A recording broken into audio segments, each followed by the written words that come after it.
আজকে সকালটা শুরু হয়েছে মোটামুটি একটা যুদ্ধ দিয়ে।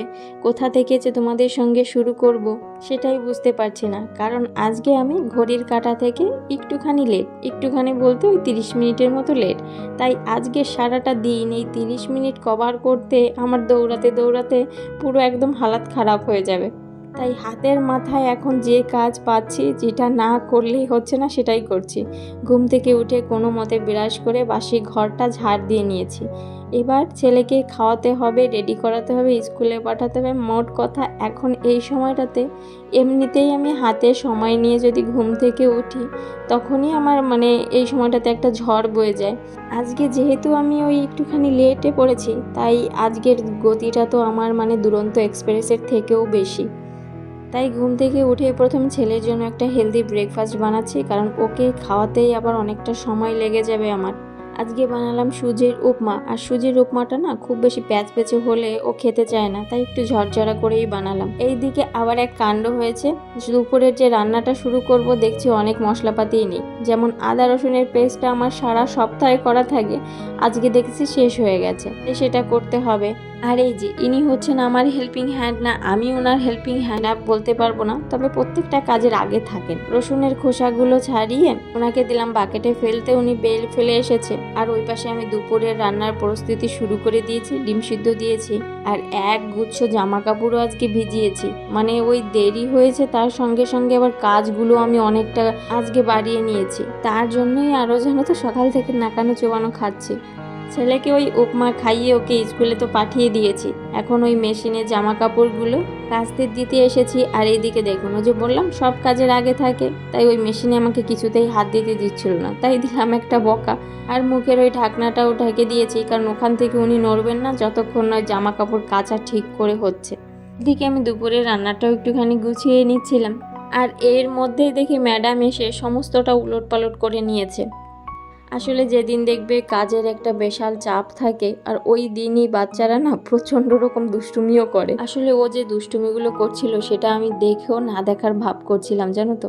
কারণ ও যদি এখন এই কান্নাকাটি জুড়ে দেয় বা ও যদি আমাকে কাজ না করতে দেয়, ওই ভয়ে ও ওর মতো দুষ্টুমিগুলো করছে আর আমি আমার কাজগুলোকে গুছিয়ে নিচ্ছি।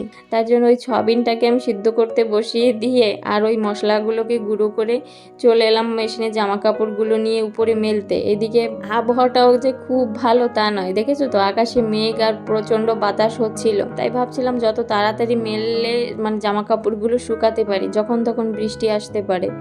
এদিকে তো জামা কাপড়গুলো কাচতে বসিয়ে দিয়ে আমি রান্নাঘরের অনেক কাজই মোটামুটি গুছিয়ে নিয়েছিলাম। তাই ভাবলাম আজকে রান্নাটা করেই তারপর না হয় পুজোটা করব। কারণ এখন যদি আমি ওই স্নান সেরে পুজো করতে যাই না, ততক্ষণে আবার ছেলের খাবারের টাইম হয়ে যাবে। ওই 12টার দিকে তো খেতে আসে। আসলে কিছুদিন হলো ছেলেকে এখন ওই স্কুল থেকে নিয়ে আসা হয় দুপুরে, ও খেয়ে আবার তারপরে যায়। যেহেতু আমাদের বাড়ি থেকে খুব বেশি দূরে নয়, ওই 5 মিনিটের রাস্তা, তাতে ওরও দেখি একটুখানি বেশ ভালোই লাগে। যদিও সামনের সপ্তাহ থেকে এটা আর করবো না। আজকে স্কুলে যাওয়ার সময় প্রতিদিনের মতোই শুনেছি, বাবা কি খাবি আজকে দুপুরে, বলে গেছে মা আমার জন্য সয়াবিন রান্না করবে।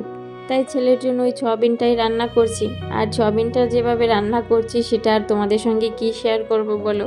এটা তো একদম ঘরোয়াভাবেই করছি, খুব বেশি আহামরি কিছু দিয়ে রান্নাবাড়ি হচ্ছে না, তাই তোমাদের সঙ্গে রেসিপিটাও নতুন করে শেয়ার করছি না। এইদিকে তোমাদের সঙ্গে গল্প করতে করতে আমার সয়াবিনটাও রান্না হয়ে গেছে আর ডিমের ঝোলও হয়ে গেছে।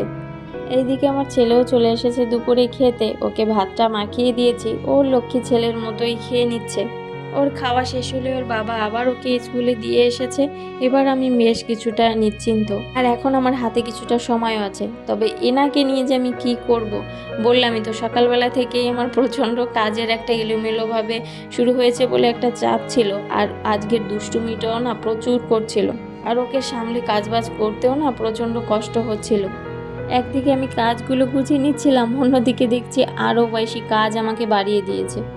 এই করে করে ম্যাডাম তো পুরো ক্লান্ত হয়ে পড়েছে, তাই আমার সঙ্গে সঙ্গে ওনাকেও স্নান করিয়ে দিয়েছি। আর বেড কভারটা পাতার সঙ্গে সঙ্গেই কান্নাকাটি করে ঘুমিয়ে পড়েছে। আসলে যখন দুষ্টুমিগুলো করে তখন হয়তো একটু একটু রাগ করি, কিন্তু এই ঘুমন্ত অবস্থাতে দেখলে না প্রচণ্ড মায়া লাগে। ওইদিকে তো আমার পুটুরানিও ঘুমিয়ে পড়েছে। এবার সারা দিন যতই কাজ করি না কেন, যেহেতু আমার পুজোটা এখনও করা হয়নি, তাই মনে হচ্ছিল যেন সারাদিনে কি বড় একটা কাজই মিস হয়ে যাচ্ছিল। আর সকালবেলাতেই যেহেতু ফুলগুলো ছেঁড়া ছিল না, তার জন্য ফুলগুলো দেখছি একটু নেতিয়ে পড়েছে।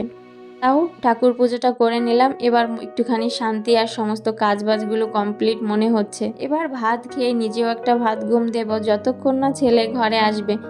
সকালবেলা থেকে প্রচণ্ড দৌড়োদৌড়ি করে কাজবাজগুলো সেরে নিলেও এই সময়টা একটুখানি নিজের জন্য পাই। তবে ছেলে ঘরে ফিরলে আবার একটা কাজের নতুন অধ্যায়, ওকে নিয়ে হোমওয়ার্ক করতে বসানো, টুকিটাকি সব কাজবাজ, আবার সেই বিকেলের ব্যস্ত অধ্যায় ফেরা।